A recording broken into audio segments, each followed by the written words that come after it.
Hello, everybody, and thank you so much for joining us again on this Free Training Thursday. Today's topic are ways to achieve workflow zen in Office Tools. So this is gonna be exciting. This is a webinar I always look forward to. Workflow is a big part of what we do here at Office Tools and what every office needs. And we always need to reflect on our workflow. It's never perfect. We try to get close, and things change. People in our offices change, our processes change, our clients' needs change, and to really make all that harmonious, we need to sometimes reflect back on our workflow and how we're doing things in Office Tools to make it all make sense. So again, I just want to thank everybody so much for joining me today. My name is Philip Ferris. I'm the Director of Education here at Abacus Next and an Office Tools product expert. Or at least I like to think so. So I do recognize a lot of names in the attendee list, so thank you for joining us again. I do see some friends in that list. I appreciate that. Thank you all very, very much. And today, again, we're going to be talking about workflow in a couple different ways. There's really kind of three points that I want to make here. Again, we don't have a whole lot of time, so this is going to be a snapshot, but I think we can paint a really good picture about what we need to start considering. I want to talk about project workflow, and that's really what I mean when we talk about workflow zen. It's really going to be about projects. There's a lot of other workflow tools, but at the end of the day, projects are really where it's at. So we're going to talk about some best practices when dealing with projects. I'm also going to talk about the activity list.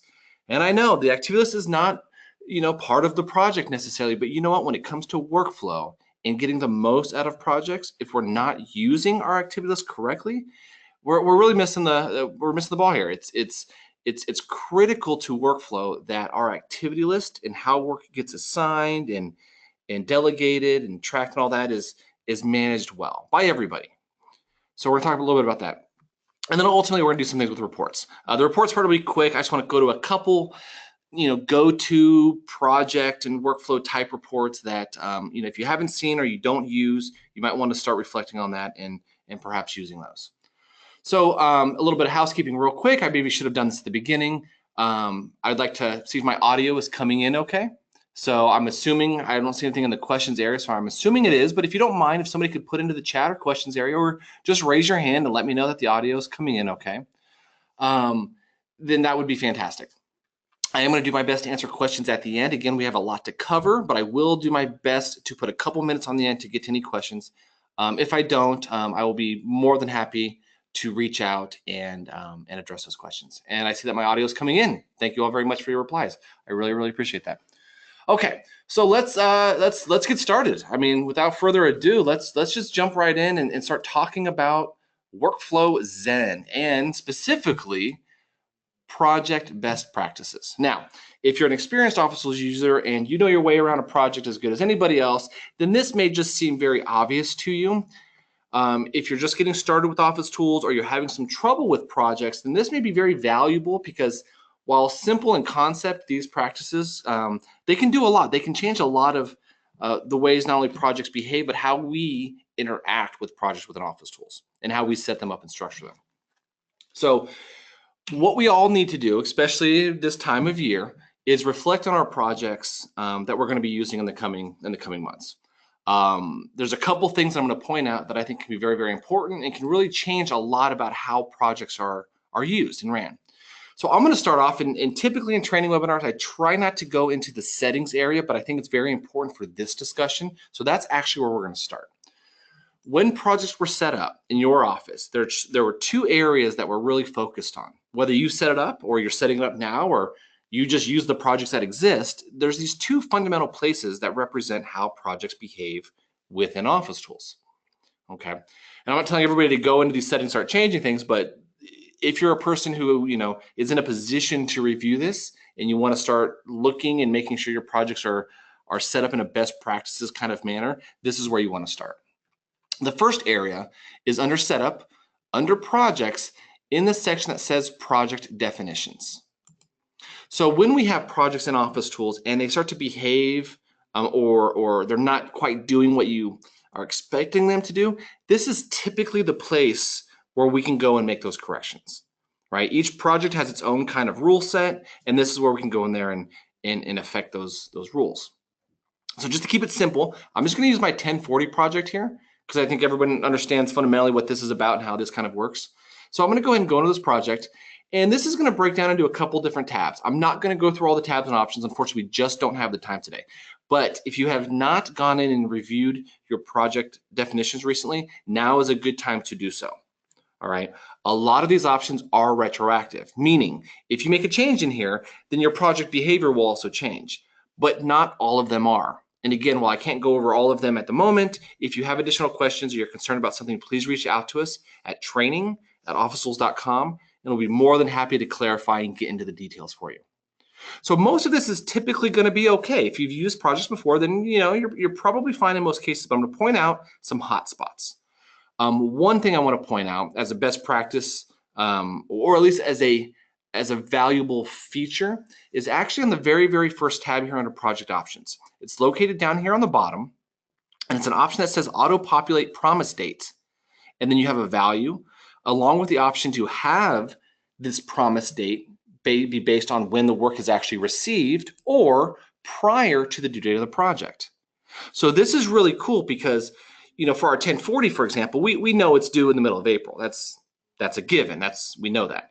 But if a client's coming in, at the beginning of the year, you want to track that in the door, out the door time frame, right? So this will give you a way of reporting and viewing and knowing that, well, when the work was actually received, 2 weeks after that in this example, we have a due date that we can then track. So if you're not using this feature, you really should. All right.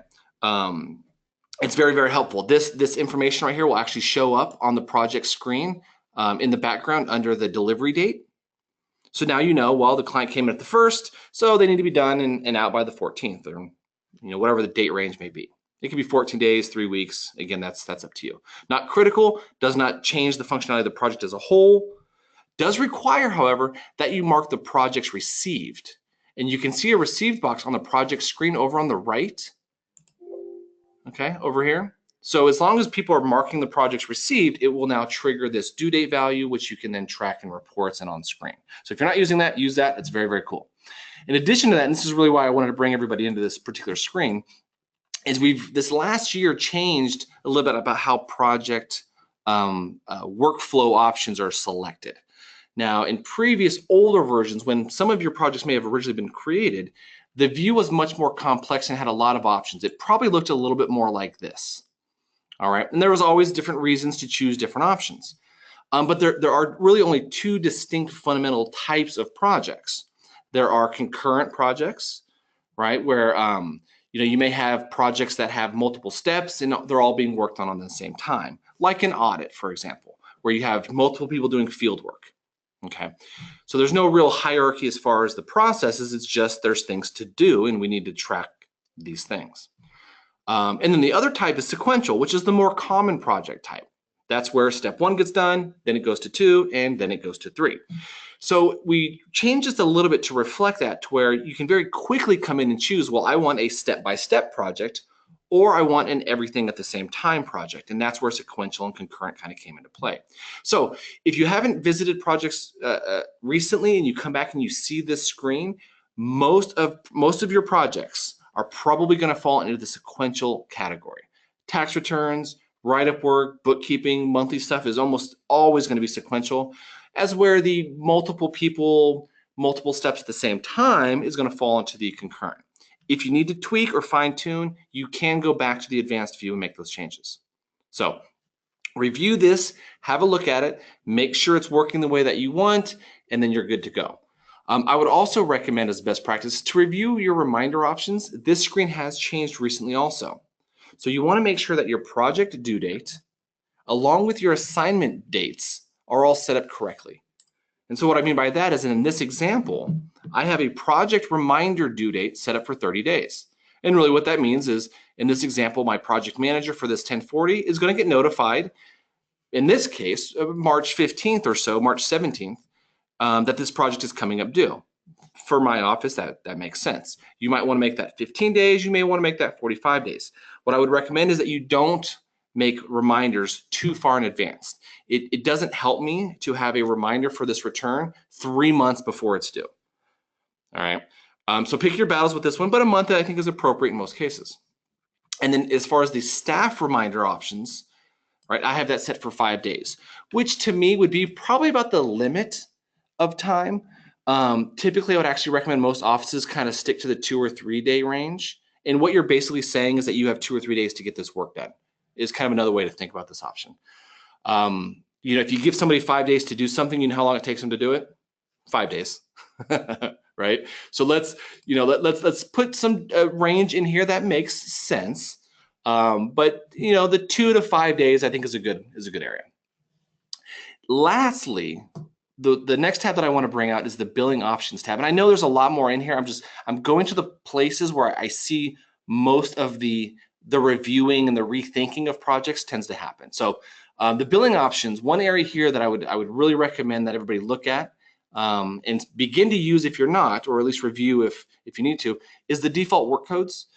When it comes to tracking time and capturing time for our work, especially with projects, we want to be as efficient as possible. If we have, and if we can have, a default work code for our project, we're saving a mouse click. And I know that doesn't sound like a whole lot, but dozens and dozens of mouse clicks from dozens of staff members every single day, multiple days a week, and so on, that really does kind of add up. So it's one more thing to not only make the program more efficient, less mouse clicks, less clicking around, but ultimately it also removes error, right? Because we're saying any time tracked to this project, if nothing else is chosen, this is the code it will always fall under. And I think that's a good safety net. It can be changed at the time of time capture, but at least we have a baseline for what work code we want to use when we track our time against this project. Okay. And that'd be about it. So review your project definitions, look at these specific areas, but give the whole thing a good once over. Make sure it's dialed in the way that you want. And I think that's a really good start.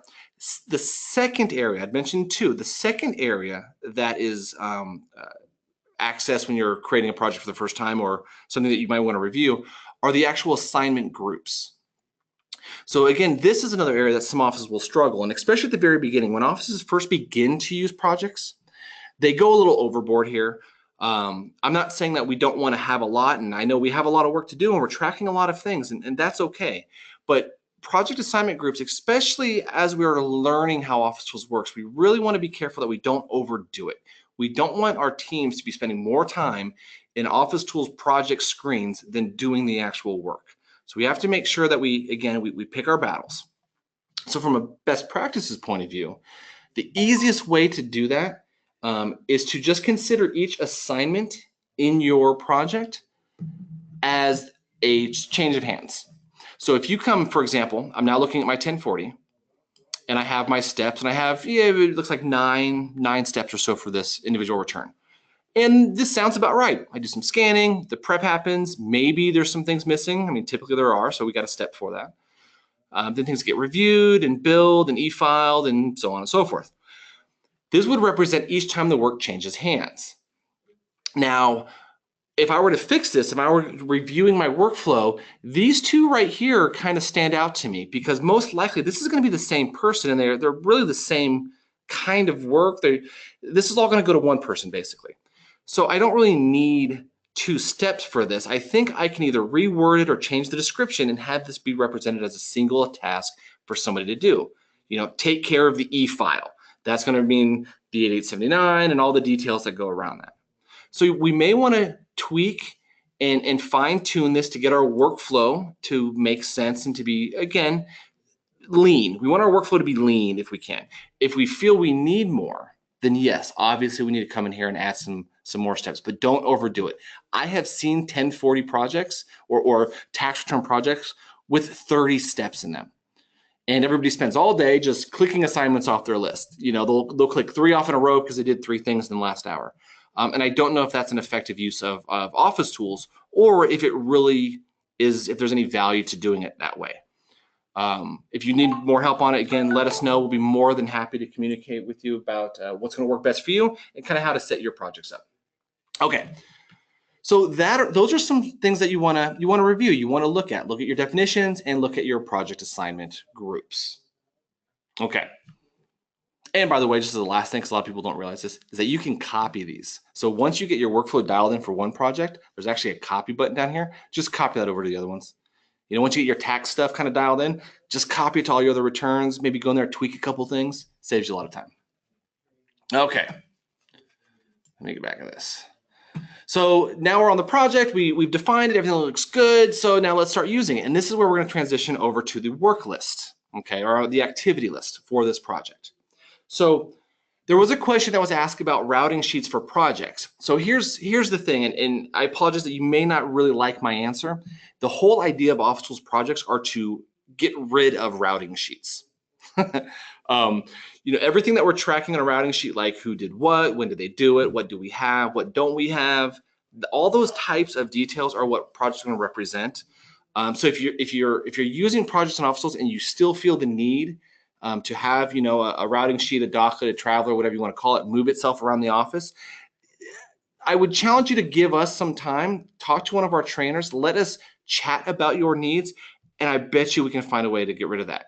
That being said, inside of OfficeTools, when it comes to assigning work and delegating and see who's doing what and where it's at, your best bet is really the work list. So let's talk about the activity list, the work list, and see how this works. When work gets assigned in OfficeTools, and anybody who's using projects knows this, we want to start with the assign work button at the top. All right, we have our first assignment in our workflow that we just fixed. Okay, we just made some changes there, that's great. And then we choose the appropriate person for that to go to. I'll just say Joe. All right, so we assign our work to Joe, we say okay, and that item then shows up on Joe's list. We see it down here on the bottom. Okay, Joe completes his work, time card pops up, right? Everybody's seeing all this. This is nothing new. The problem that ends up happening is that these items aren't quite being used correctly on the activity list. So on my list, you can see I only have about 8 things, but here's the reality. If I start turning things on, oh my gosh, I have hundreds of items. All right, okay, I have 50 items. I might have been exaggerating a little bit, but there's a lot more stuff on this list and it's mixed in with everything else. So when I talk about workflow in the activity list, what's so critical to it is that it is being used. Very, very often I will get on the phone with a user and they'll tell me that people aren't tracking things in OfficeTools. So I ask, what do you mean? They say, well, I come into the projects or I go to the timesheets or I look at reports and there's nothing in there. And what I usually tend to find out after that point is that because so much work is being assigned, there's so many steps to a project and people aren't managing their activity list that people just kind of throw their hands up and they go back to the old system. They go and they look in the bin for the returns that need to be reviewed. They go and try to find the routing sheet that's floating around somewhere instead of using OfficeTools because the activity list just doesn't make sense to them. So here's a couple things when dealing with workflow and projects specifically that need to be thought of when we're looking at our activity list. One, use your searches and your filters. Okay, if you have an activity list where you have to actually scroll, then you're not searching or filtering correctly. All right, and I know that's a little rough to hear, but that's the reality. This list right here only takes up, a quarter of the screen. That's not a lot of real estate. So a couple things you can do. One, use the button in the far right corner, undock that puppy, get full screen, and if you really want to scare yourself for the day, blow this up full screen. All right, that's great. Now we can see a little bit more. But the reality is this list still isn't actually helping me, right? This is no different than the whiteboard in the break room that has all the work listed on it, right? So let's use our tools and make this make sense. First thing I may do is actually come to this list, choose the focused, and see what's due today. See what's due tomorrow. See what's due this week. And the list will then begin to react to that and change and actually show me the items based on those values. Okay? That's very, very important. Use the types to begin to turn things on or off. And again, get this list down to manageable pieces, things that make sense. And then once you've done that, work from the list, right? So in this example, I have 6 or 7 items here. A lot are overdue, they're red. I have one that's due in about a week or so. So I'm gonna start working on this. I'm going to come in here, I'm going to change this due date. This was actually a couple months ago. I'm not sure how that slipped through the cracks. So I'm gonna reassign it to somebody else. I'm gonna change the due date to tomorrow, or I'm gonna complete it because I did it. I just forgot to check it off. And I'm gonna move on. And then I'm gonna go to the next item, and the next item, and the next item. And I'm gonna use these tools to make my activity list make sense. I wanna work from my list, not just retroactively come back to it and catch up. All right, so if you come into work and you're using, if your office tool, if your firm is using OfficeTools, and you come into the office in the morning and you don't look at Office Tools as the first or second thing you do that day, then you're probably not using your activity list correctly. I'll let that set in for everybody as they look around. Okay, so that's a very important part, is that we're using this list. Work from it. Don't just go about your day doing things the way you've always done and then come back and try to catch up in Office Tools. All right, that's not efficient workflow.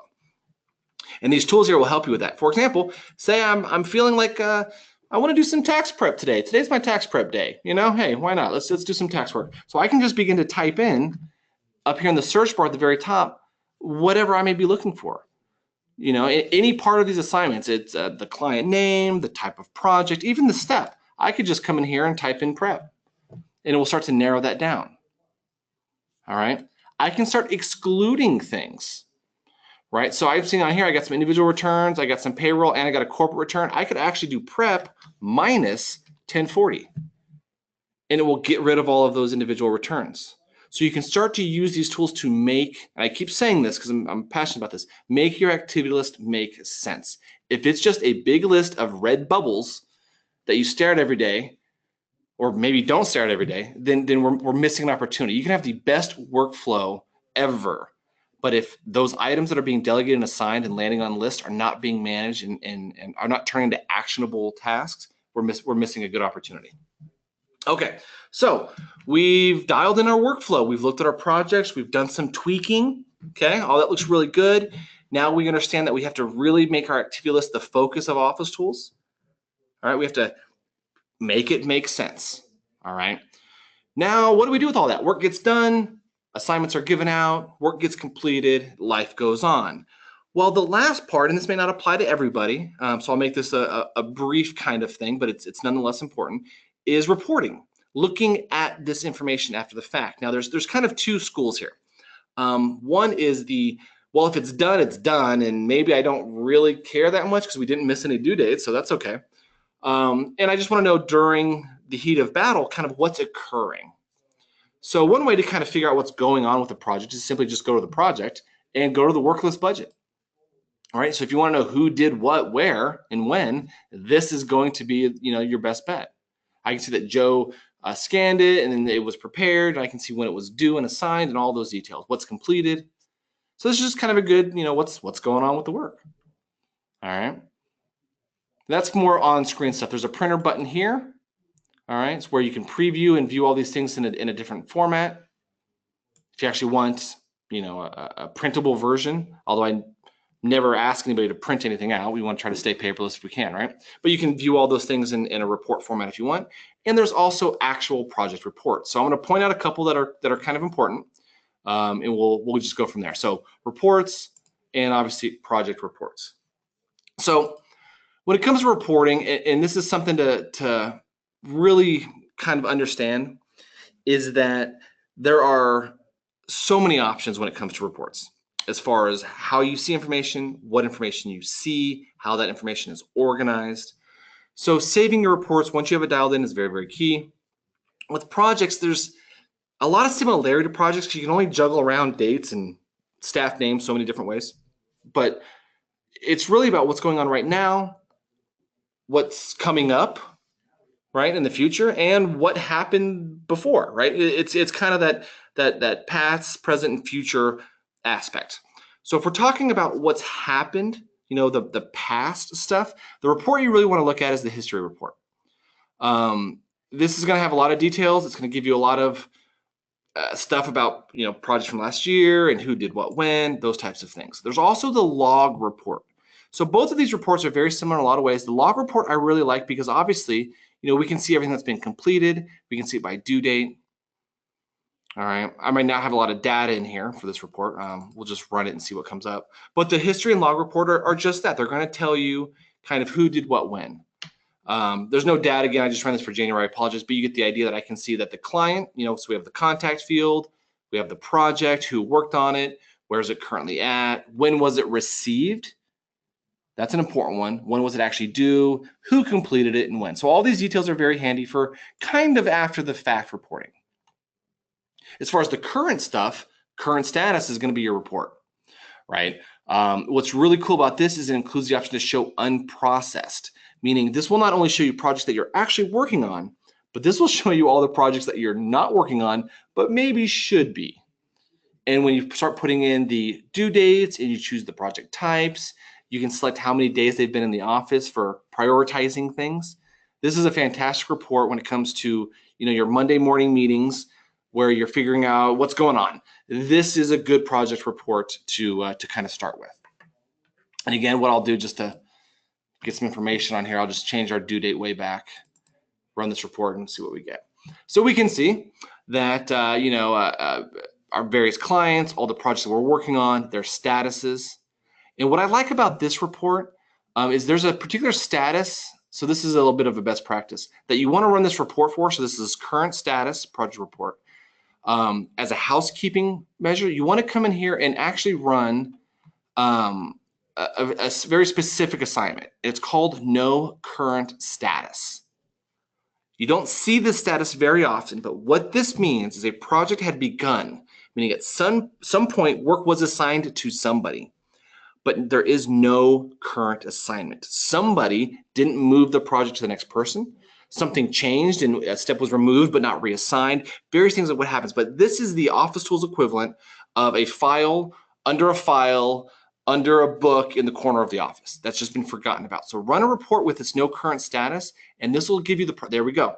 So I got a return here for a client that we've had for almost 3 years that nobody's touched. And again, this is an extreme example, but this will help you catch those projects that don't have a home.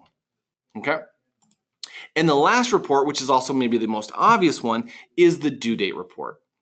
What's coming up? What's it due? What's overdue? When did we receive it? When should we have it back to the client? All of these things, including unprocessed and completed projects, are available in this report.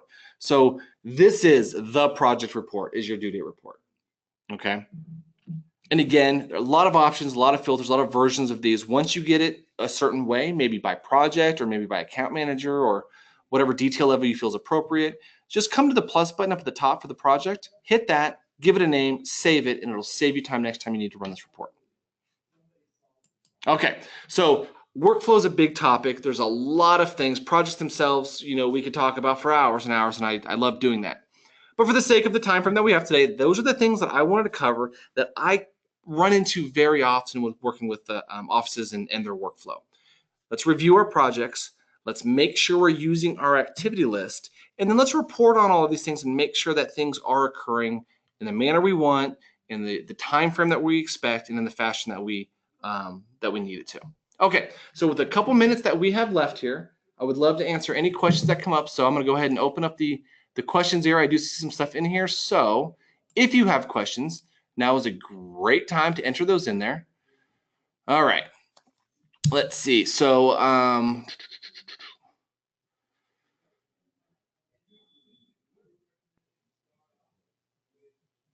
it looks like there's one or two kind of technical-ish things that are popping up here. And I won't go into those during this particular area, but reach out to support@officetools.com and they'll be more than happy to have a look. And it looks like there may be some settings that we might want to adjust, Lonnie, to accommodate that. That may be something that we need to chat about outside of the webinar. Okay, and there's also some rollover options. So I'll try to wrap up a couple of these questions up into one discussion. Projects obviously roll over, and various types of information can roll over to the next period, whether it's next year or next quarter, anything like that. So what you want to consider are your global options. And I didn't really talk about this because it's not necessarily part of the workflow, but we might as well go down this road too. If you're going to go through and do some housekeeping, check this area out too. Go into your setup area, My Company, Information and Settings, and down on the bottom, there's an area here for projects. This is going to tell you, especially over here in the top right corner, that when projects roll over, what rolls over with them, and how does that roll over. So this is going to vary, but this will give you some options on, do we want our budgets to roll over? Do we want our actuals to roll over? Right? If I'm charging a client $500 this year, but I do $400 of work, what number do I want to show up as a fee for next year? The 5 that we quoted from this year, or the 4 that we actually did? Now I know the answer that I would choose, but you have some options, so consider what they may be and come to this area and do that. The same goes with the WIP, project details. And as far as receiving of the work, and there were some questions about that, when it comes to the promise and due date that we mentioned in the setup, it does require that a project gets marked received. We can help you out with that by coming into the global settings and actually using the option mark project received with first assignment. So if applicable, what this will do is the project will sit in unprocessed, not received status up until such time as somebody hits the assign work button.